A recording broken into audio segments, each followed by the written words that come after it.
I want a $2,000 new phone. You'll upgrade me, my sister's son texted. I replied, "No chance." Minutes later my sister wrote, "Agree or you're banned from family events." That night I reversed the transfer for their car payment. By 7:22 a.m. they were begging me to call back. But when I read the message I almost passed out from aggression. I didn't even finish chewing my breakfast. My throat closed up with pure fury. Caleb, my 19-year-old nephew who had never worked a full week in his life, who still didn't know how to check his bank balance, was demanding that I spend $2,000 on him for a phone upgrade. Like I was some kind of tech sponsor. Like I was just waiting around for his next list of needs. I answered immediately. One word. No. I put my phone down and stood there for a second, trying to process how someone raised by my own sister could be this far gone. But then again, maybe I shouldn't have been surprised. April had raised him to believe he was owed everything because she believed that too. He always had. 5 minutes after I sent that reply, my phone buzzed again. April. Agree or you're banned from family events. No hi. No explanation. No shame. Just a full-blown threat, as if being left off the invitation list for another one of her microwaved lasagna nights would break me. I sat down and stared at the screen. This wasn't just a text. This was the last slap in a long line of slaps I'd tolerated for years. I had bent over backwards for April. I covered her rent once when they were about to get evicted. I bought Caleb his textbooks for community college. He dropped out after 2 weeks. I paid for his car repairs when he rear-ended someone in a Starbucks drive-thru. I covered groceries when her fridge was empty. I even helped her set up a cleaning side gig that she walked away from after one client left a bad review. I was a single mom too. My daughter Mia is 13. I've raised her without a penny of support from her father, who bailed before she could say, "Dad." I work hard, manage my money, and we're doing okay. Not rich, but stable. I built this life from scratch, alone. But somehow in my sister's eyes that meant I owed her. She always played the victim. April had this way of sucking the oxygen out of any room with her drama. If her power got cut off, it was everyone else's fault. If Dave, her husband, came home late, it was because someone was out to ruin their marriage. And if I ever said no even once, I was jealous or trying to control her. That night I stayed up too late thinking about it all.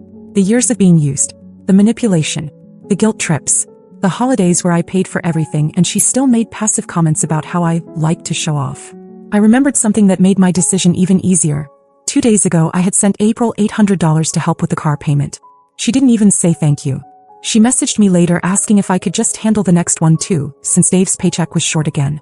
I opened my laptop and reversed the transfer. $800. Gone from her account. At 7:22 a.m. the next morning, the panic started. My phone was blowing up. 6 missed calls from April, 3 from Dave, 4 from Caleb. I didn't answer. At 7:36, Caleb texted me again. "WTF did you do? Mom's crying. Fix this now." I didn't fix anything. I turned my phone off completely and went about my morning. Took Mia to school. Got my coffee. Sat down at work.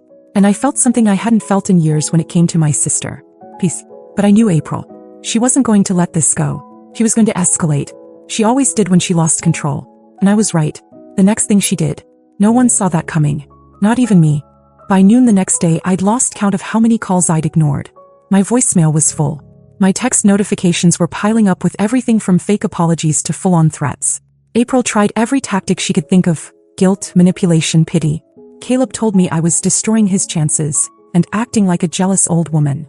Dave left me 3 voicemails, all saying he didn't want to get involved in sister stuff, but also that the money I reversed put them in a serious bind. None of it moved me. They weren't my problem anymore. Then around 3:40 p.m. my cousin Lindsay sent me a message that made my blood run cold. "Hey, are you okay? Have you seen April's Facebook?" I didn't even reply. I just opened the app and my heart nearly stopped. There was a post from April. Public. Not just for friends. Public. The photo she posted was one of the most private things I'd ever shared with anyone. 2 years ago I had dated someone for a short time, someone I trusted. During that relationship I sent a few photos. Nothing trashy. Just personal. Vulnerable. One of those photos was now on April's timeline, with dozens of reactions and comments already attached. Caption read, "This is what a responsible single mother looks like when she's not busy judging everyone else's life." I stopped breathing for a second. Thought I might pass out. My hands were shaking so badly I had to sit down. The photo had been up for 53 minutes by the time I saw it. I could see who had liked it. A few coworkers, old family friends, one of Mia's teachers. I felt sick. I didn't cry.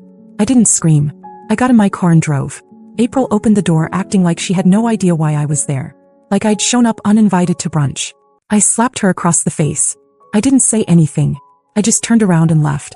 She screamed after me something about me being crazy, but I didn't even hear it. My ears were buzzing. I didn't care what she said. I didn't care what anyone thought. That line she crossed? There was no coming back from that. When I got home, the post was gone. She had deleted it.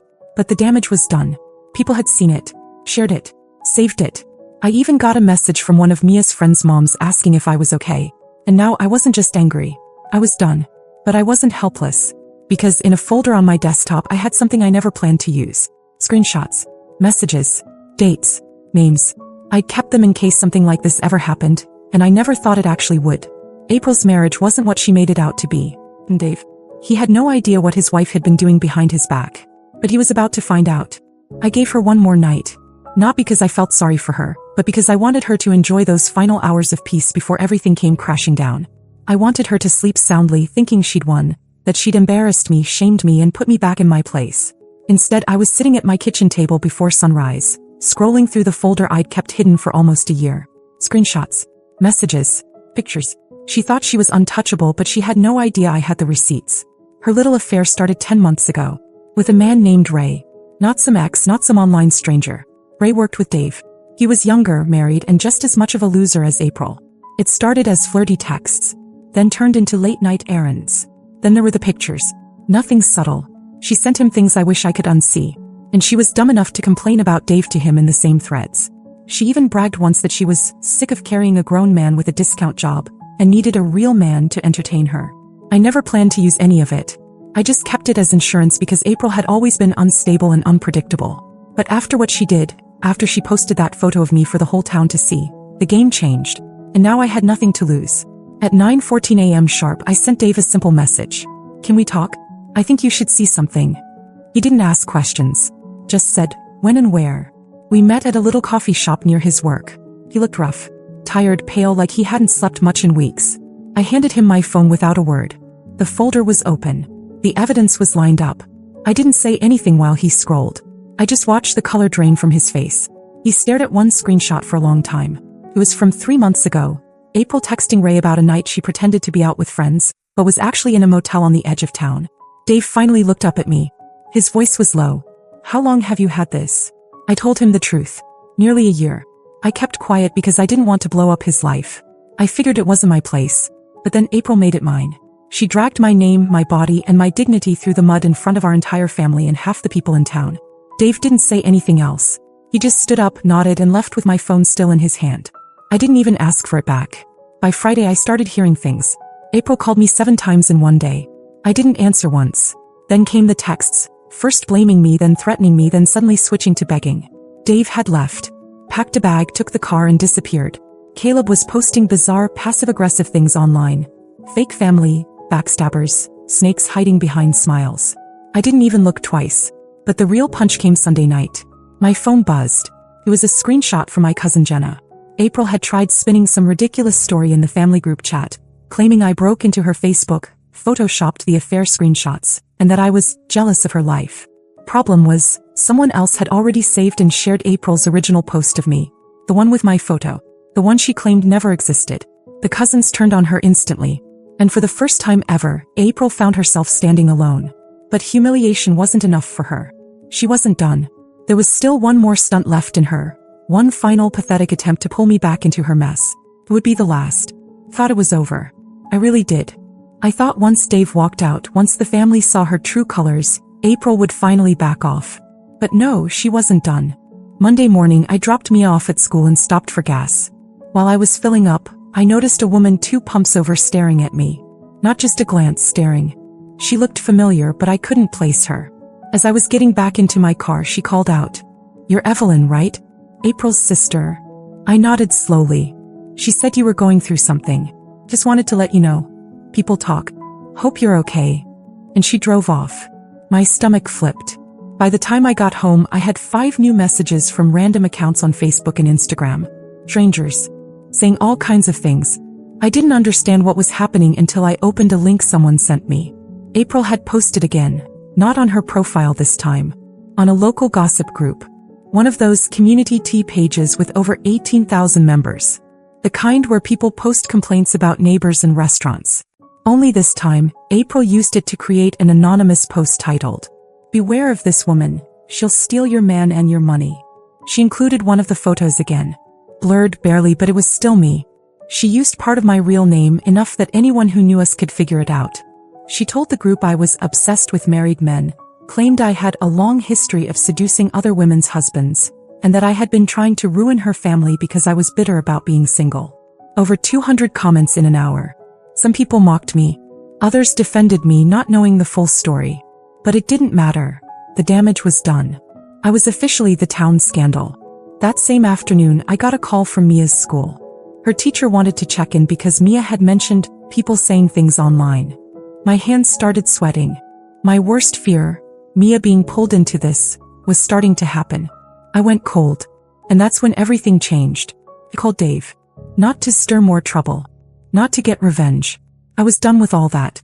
But I told him about the gossip post. I told him Mia was being affected now. He was quiet for a moment. Then he asked for the link. An hour later, the post was gone. But what followed? I didn't expect. Dave showed up at my door. Not angry. Not confused. Calm. He had my phone in his hand, the one he left with after our meeting, and told me he'd gone through everything. All of it. Every message, every photo, every lie. He said something I'll never forget. "She's not just a bad wife. She's dangerous." Then he said he wanted a divorce. And here's the part that truly blindsided me. He asked if I would help him get custody of Caleb's younger sister, Emily. I froze. Emily was only 8. Quiet, sweet, and barely visible in that chaos of a household. I had no idea Dave was thinking that far ahead. I had no idea he even believed he could win custody. But he said he'd seen enough, and that Emily deserved better. That same week, he moved into a small apartment near Emily's school and started the paperwork. April, meanwhile, started spiraling in public. Screaming matches in parking lots. Posting vague quotes about betrayal. Messaging half the family with fake sob stories. She had no idea Dave had already shown the court the screenshots. The photos. The group post. I didn't even have to lift another finger. She was doing the job herself, digging her own grave one meltdown at a time. But what came next, no one, especially April, saw coming. By the end of the week, April was unraveling fast. She was burning through every bridge she had left. People were distancing themselves. Family chats were quiet. Even Caleb had gone mostly silent, probably too stunned watching his parents fall apart in real time. But I wasn't done. Not completely.